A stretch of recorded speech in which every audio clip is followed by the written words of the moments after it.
ده بقى كوبري الشلال، ده كوبري الشلال ده اللي عامله الملك فاروق. اما التاني ده اللي عامله محمد علي. التاني ده شغال يدوي بالايد، اللي زمان ما كانش فيه كهرباء كانوا بيستعملوا يدوي. اما ده شغال بالكهرباء، ده اللي حاجز الخدام بتاع الميه. هنا الميه عاليه، هنا الميه واطيه، مرتين هنا الميه عشان سجن النسا في وشك كده. تمام. بص بقى هنا ده اسفلت، ده اسفلت ثابت، ده اسفلت متحرك.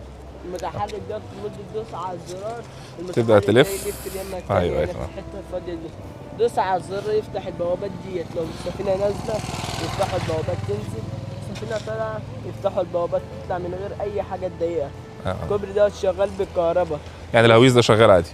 كل حاجة شغالة. يعني لما بيخش المركب تبدأ ترتفع وبعد كده كل تدخل. حاجة شغالة. كله شغال ما أنا عادي. بقول لك أهو، ده أسفلت متحرك، ده أسفلت ثابت.